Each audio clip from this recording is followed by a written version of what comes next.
Aujourd'hui, je te parle des repas puis leur timing, ce qui veut dire les repas avant, après l'entraînement et durant l'entraînement, est-ce qu'ils sont importants? Premièrement, pourquoi on s'entraîne en musculation? C'est pour performer.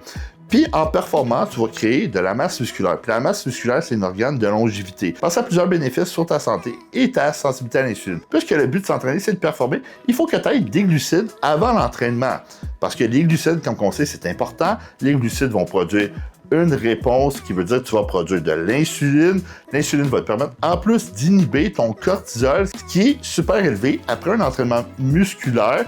Alors, en prenant beaucoup de glucides, tu vas diminuer ton niveau de cortisol. Et le cortisol, trop de cortisol, c'est catabolique. Pour ceux qui ne savent pas c'est quoi catabolique, c'est quand que tu commences à perdre du muscle. Alors, tes repas avant, durant et après l'entraînement sont assez importants. Dans le fond, il faut savoir que si tu manges 6 repas par jour, ton repas avant l'entraînement, il est pas tant important. Pourquoi? Parce que tu as un flux constant de protéines durant toute ta journée et de glucides. OK? Tu as des acides aminés dans le sang parce que tu digères toute la journée en constance, ce qui veut dire que c'est pas mal moins important, OK, pour toi dans ta situation. Par contre, si tu es le genre de gars à t'entraîner à jeun, moi, je te conseille de prendre au moins 1 heure avant un shake avec comme 30 à 50 grammes d'isolat de protéines et des glucides en poudre style carbolin, cyclique dextrine, des trucs comme ça, qui va te permettre de donner des réserves d'énergie nécessaires pour pousser. Puis la protéine va empêcher le catabolisme musculaire et les glucides en produisant de l'insuline, tu vas stimuler mTOR, la synthèse de protéines, ce qui veut dire que ça va t'aider à prendre de la masse musculaire. Par la suite, moi j'aime bien le shake durant l'entraînement. Honnêtement, le shake durant l'entraînement, je trouve que c'est un des plus efficaces. Pourquoi? Parce que, honnêtement, si tu as un shake assez élevé en glucides durant l'entraînement, c'est prouvé les études, tu vas mieux performer. Par la suite, tu vas aussi mieux récupérer, puis tu ne videras pas tes réserves de glycogène, ce qui veut dire que tu vas avoir besoin moins de glucides après l'entraînement dans ton repas qui suit pour refouler ces réserves de glycogène-là.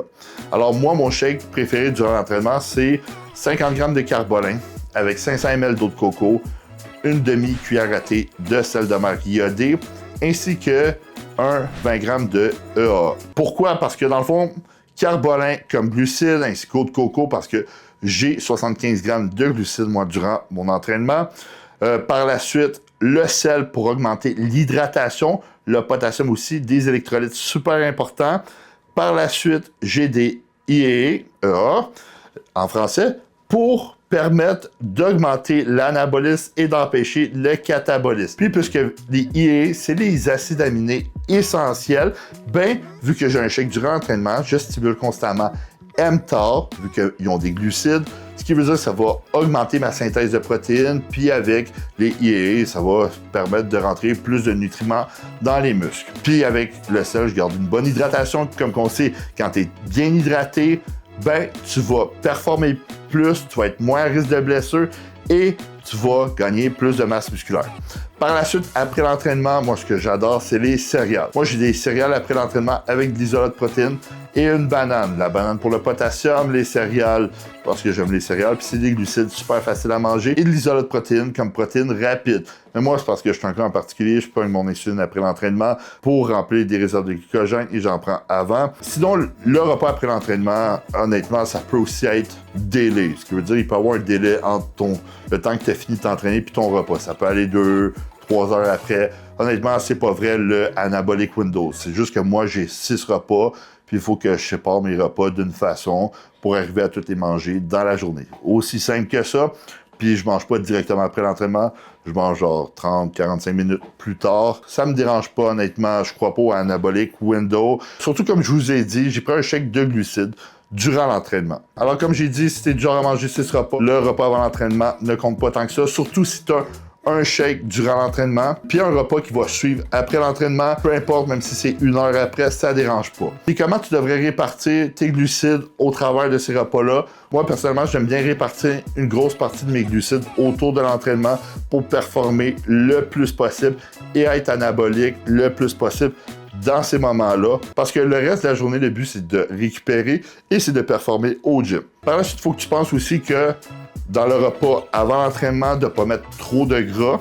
Si tu es du genre à manger un repas avant l'entraînement, exemple, une bonne option peut être du gruau avec de l'isolat de protéines ou de la crème de riz avec de l'isolat de protéines. Quelque chose qui se digère rapide parce que tu ne veux pas digérer durant ton entraînement, parce que ça va amener du sang dans tes intestins au lieu de l'amener dans tes muscles. Le but, c'est de performer, comme je dis depuis le début. Je m'appelle Gabriel Garipi, je suis IFBB Pro en Open Bodybuilding. Dans le fond, je suis le head coach de la team GG Coaching. Si jamais ça t'intéresse de prendre une consultation avec moi ou Maté, je t'invite à cliquer sur le lien dans la description. J'ai des centaines de transformations physiques à mon actif. J'ai fait virer 7 personnes IFBB Pro, que ce soit en figure, classique physique, men's physique et moi-même en Open Bodybuilding. Alors, je t'invite à prendre une consultation dès maintenant si tu veux perdre du gras ou prendre un maximum de masse musculaire. Alors, tu ne veux pas digérer durant ton entraînement. Le but, c'est pas de manger un gros repas lourd. Le but, c'est pas non plus de rajouter trop de gras parce que les gras vont ralentir la digestion. Alors, il faut bien faire des choix de repas avant l'entraînement. Si tu prends un repas avant l'entraînement, exemple une demi-heure avant l'entraînement, ça peut être un shake d'iso avec la cyclique dextrine. Si c'est 1 heure avant l'entraînement, ça peut être du gruau si tu gères bien ça, ou de la crème de riz avec de l'isolat de protéines. Ici, c'est 2 heures avant l'entraînement. Là, ça peut être, exemple, du riz, du poulet, puis un bon gras comme l'huile d'olive. Aussi simple que ça. Alors oui, je crois que timer ces hydrates de carbone va être super bénéfique autour de l'entraînement. N'oublie pas de liker cette vidéo-là si tu aimé ça. Écris en commentaire ce que tu aimerais découvrir dans une prochaine vidéo. N'oublie pas de t'abonner à ma chaîne YouTube et de regarder les autres vidéos.